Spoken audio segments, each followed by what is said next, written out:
deeper than that. The very essence of sport and childhood, a thread that runs through lives expressing joy of eternal youth. The Say Hey Kid playing a perpetual kids game. Today we remember the great Willie Mays around the horn.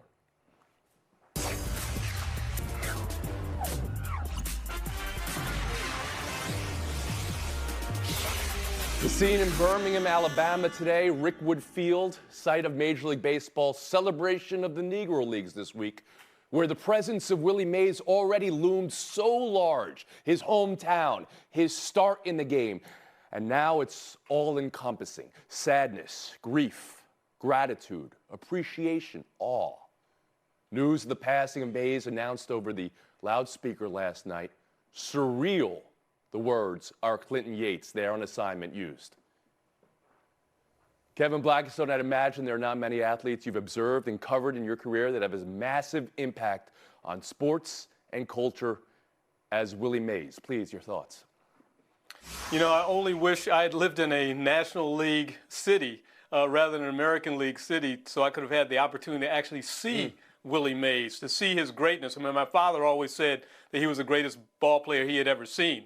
And my memory of him, obviously, is through television, film, and videos. But I'll say this, to me, he was one of the rebuttals to the major leagues that were segregated, right? Because he was in the vanguard of that movement. He comes in and he starts to win award after award. He starts to set record after record. And he becomes one after another of guys who started their baseball careers in the Negro Leagues and then came into the major leagues and set it on fire. That's the kind of guy he was. And remember, he also stepped away from the game for a year and a half or two to serve in the Korean War as part of the military, which is a sacrifice that some people have forgotten about his career. And then the last thing I'll say about him, which I think is really the most remarkable thing, after I tell you I never saw him, but I remember the videos of him, those grainy black and white videos of him playing, is that in this time when I think sports history has become so shallow,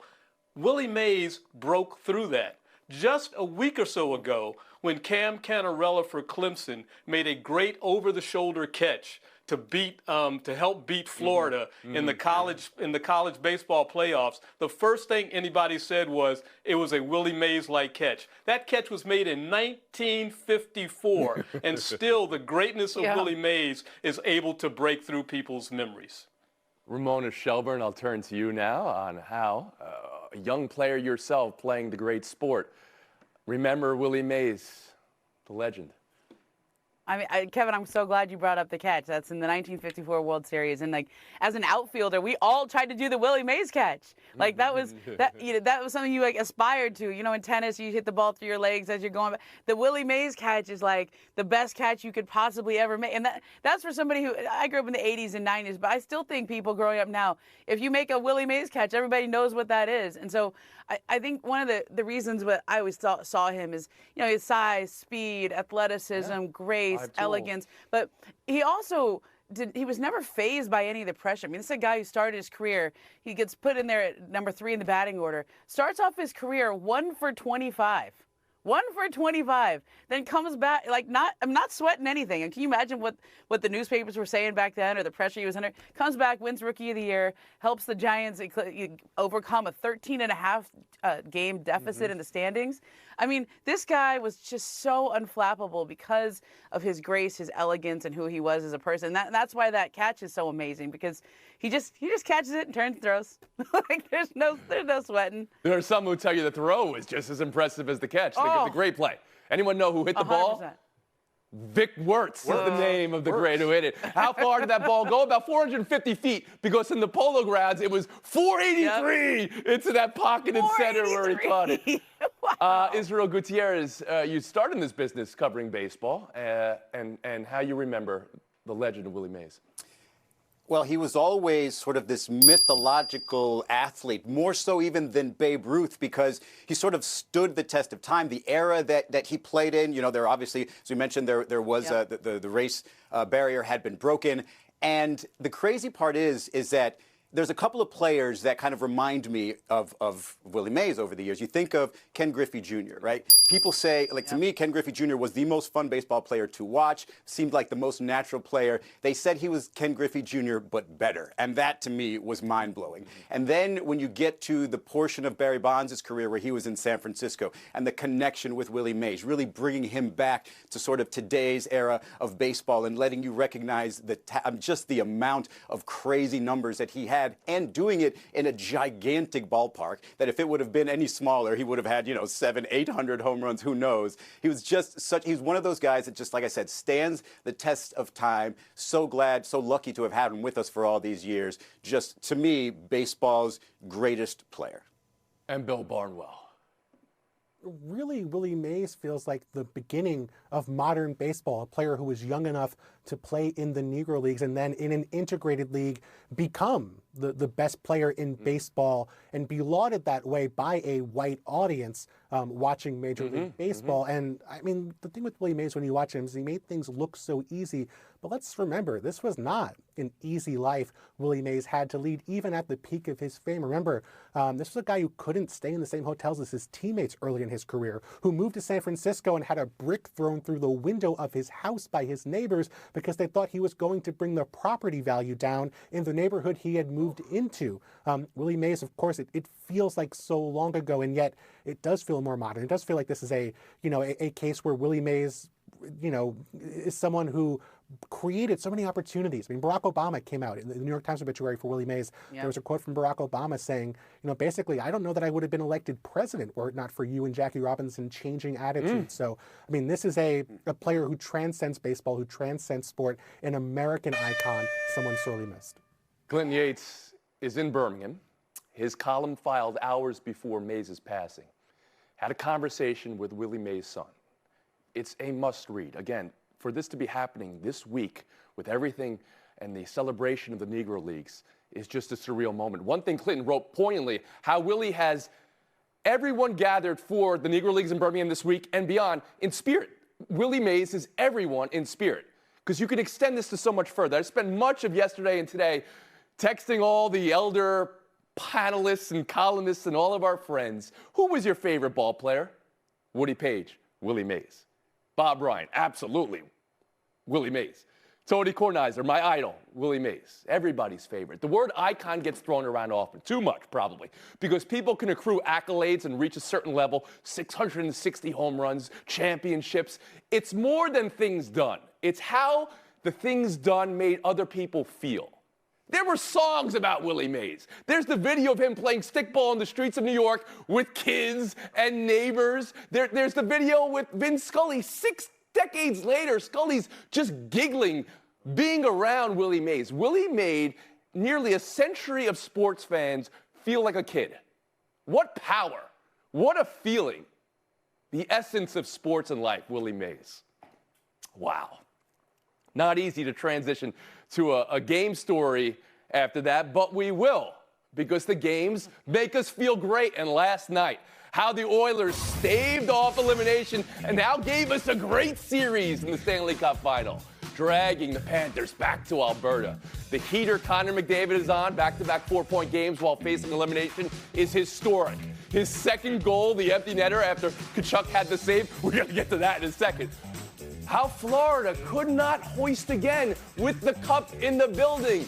Israel Gutierrez, I turn to you in South Florida with the playoff goatee. Number one takeaway, and should Florida be nervous? Ouch, the cup was in the building. Look, I've got a razor ready to go. It was ready to go last night. Still can't get this I think thing you should keep it. taken off.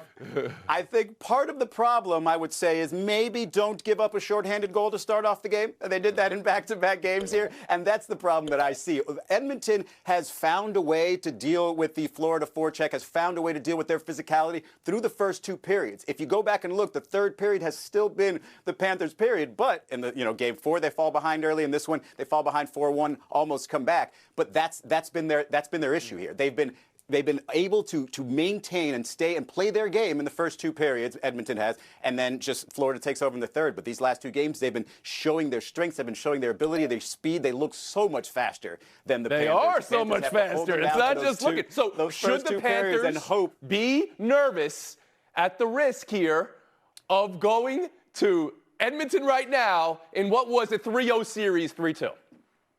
They should absolutely feel nervous. I mean, just look back at the stat. The 3 times that they lost 3 games in a row, they went on streaks of 9-0, 16-0, and 5-0. That's plenty of 4-0 streaks within there. So that Edmonton team knows what they're doing here, and if they found a rhythm, they can absolutely Ramona, should take Florida this. be nervous? Oh, absolutely. I mean, look, when you have a 7-game series and one team goes up 3-0, the odds against this are historic, right? And I just got done covering the NBA Finals where everybody kept saying, well, somebody's going to do it. Right? Like Pablo Torre with his 16 seed is going to beat a 1 seed one day. And it finally happened. He just picked the wrong 1 seed and the wrong 16 seed. But at some point, somebody's going to do this. And that game 5 is the critical one because that's the one where you still have the advantage. You're at home. And once you lose that, now you're going back to Edmonton. The doubt starts creeping in. It's a 2-game series now. I would be nervous. Now, it has been done in hockey before, right? Kevin Blackistone, it has been done. In the Stanley Cup final, it was the 42 Maple Leafs. Nobody remembers that. But we have had a history here of a team coming back from 3-0 in the playoffs. Blackistone, please. Absolutely, and that's one reason that Panthers should be very, very nervous, and Edmonton should be very, very sure of themselves going forward. They have flipped the script in this particular series, and the reason that they've done it is because of what I thought was going to happen last week that didn't happen until just now, and that was the power play. That was the special teams. The Oilers had one of the best power plays in the league all season, and certainly in the playoffs. And the Panthers were on the other end of that at being one of the worst at stopping it. And finally, we've seen that come to fruition the last couple of games. And not only that, Connor McDavid has been turned loose now. I mean, that what you just showed there, skating through people like they were just kids, was absolutely amazing. And Bill Barnwell, how fearful should the Panthers be right now? They should be terrified because Sergei Bobrovsky, who was the best goalie on the planet, maybe in the history of the planet, through the first 3 games of this series, has fallen back to earth. The Oilers had 31 high-danger chances in the first 3 games. Bobrovsky stopped 31 of them. Last 2 games, they've had 25 of those chances. Bobrovsky has allowed 8 goals on high-danger chances. The Oilers, frankly, are not playing that much better on defense. They still give up a couple of, kind of iffy goals, not getting the puck out of the zone to the Panthers. The difference is, in the past, Bobrovsky was so good that the Panthers only needed 1 or 2 of those goals to win the game. Now, they need to start scoring because they can't count on Bobrovsky. All right, it's done. It's happened before, coming back from 3-0. Kings a few years ago, the Flyers a few years ago, and the Islanders quite some time ago. But I'm hearing from this panel, there's a chance. One more thing. Kachuk's save is so mesmerizing. Only for McDavid to score later. But imagine for a second an alternate world where he saves that, the Panthers score in the final 15 seconds, and win the cup in overtime. It would be the greatest play ever. But alas, it's not. Imagining that For me, it lives in the Don Beebe area. Anyone remember Don Beebe? Yeah. Jermaine Kearse, I think you said, Bill? Yep. We'll be back. Buy or sell next.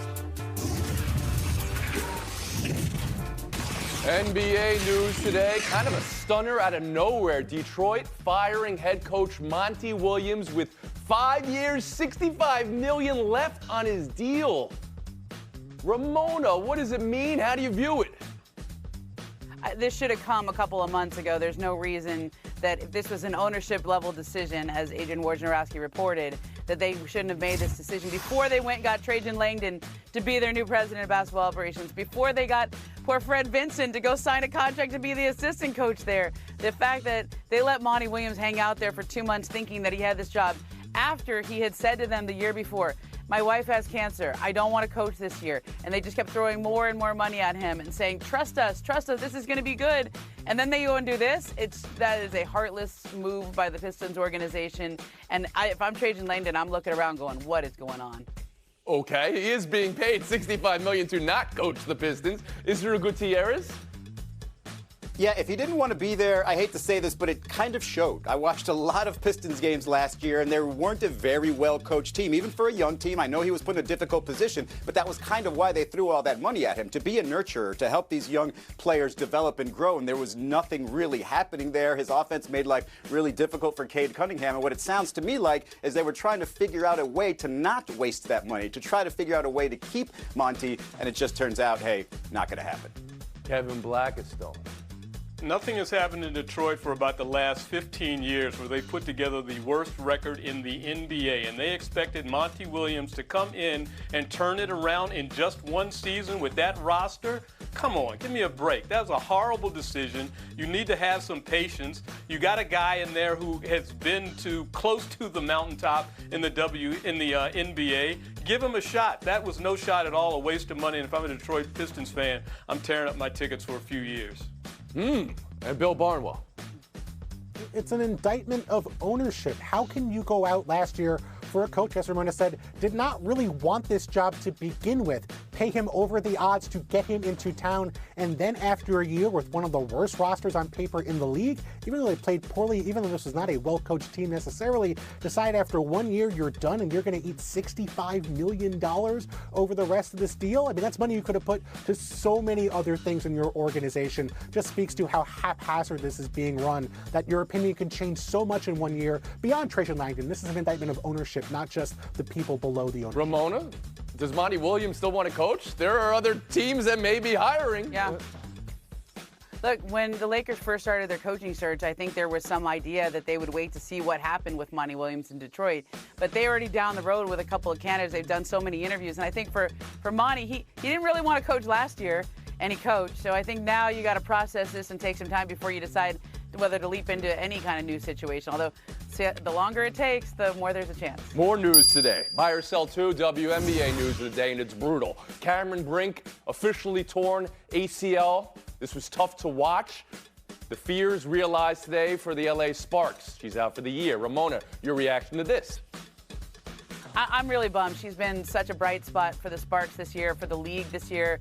She's a rookie who's just everywhere. She's a great personality. But in some ways, it might not be the worst thing for everyone involved. It's so hard coming off an entire college season, going right into the WNBA. So give her a rest and a reset. And it also helped the Sparks get a top pick again next year when they can get Paige Beckers or somebody. Israel Gutierrez?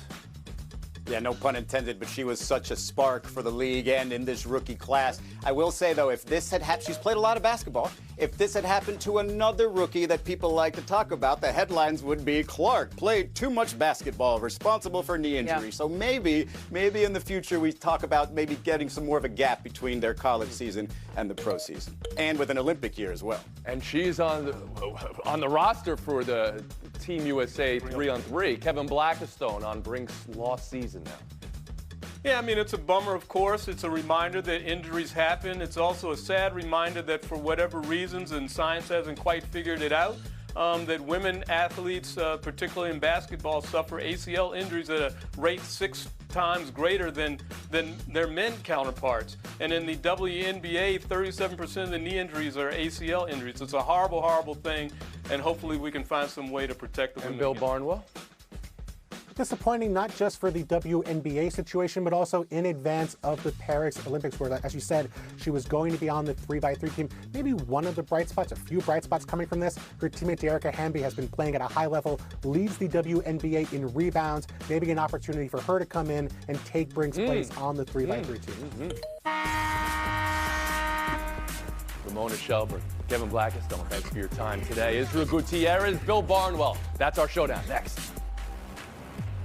Orioles game 2 of their midweek series tonight. It was already hot, kicked up a notch with the hit by pitch on the hand of Judge. The good news for the Yankees, X-rays were negative. You can see Judge smiling about it after the game, but he said he's definitely pissed. And tonight, Garrett Cole comes back. We got some heat here. What are you expecting tonight? The tension's rising. Israel Gutierrez around the one of you. Expecting the tensions to continue to rise for the rest of the season. Look, when they go at high and hard at your main guy and then go at him again and hit him in the hand, look, they're right behind you in the standings. That's actually... You think this was on purpose? Right now. A purposeful high and tight pitch? I do think it was on purpose. I think it was not necessarily to hit him, but absolutely to threaten him.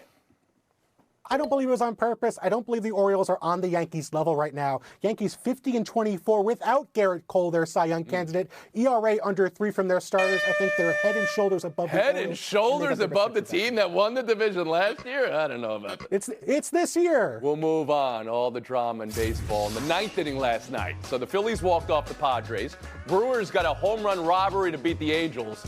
And Dodgers-Rockies was the most ludicrous. Colorado thinking they won on a strikeout swing here. Umpire said it was a check. Next pitch, home run. Dodgers score 7 in the ninth to win. Bill, you got to be kidding me. Which was most dramatic? It was Frelick's catch to save a home run that would have tied the game in the ninth inning. How is the Dodgers beating the Rockies dramatic so in wrong any here. way? Go ahead, Israel. It is more dramatic. It is also more inclusive. You score 7 runs in the ninth inning to beat this opponent. Of course, everybody feels better about it. That's the way you get momentum Frelick's going. catch probability was like 95%. That was a strikeout before the home run, by the way. Rockies have beef. Take it, Israel. Thanks, Tony. You know, back when I used to start watching golf, I never really understood the concept of these older great golfers participating in these tournaments when they had no chance to win. But I get that now. And after reading that the PGA Tour is granting Tiger Woods entrance into 8 signature events, it feels like a no-brainer to me. A lot of times you watch golf without Tiger Woods, it just feels like a bunch of names up there. Tiger has been the heart of golf for so long, and it's really comforting to know we're going to be able to see And him. you're my heart, Israel. Leading Florida State, number 8 in the country, 6-2 in the bottom of the 7th.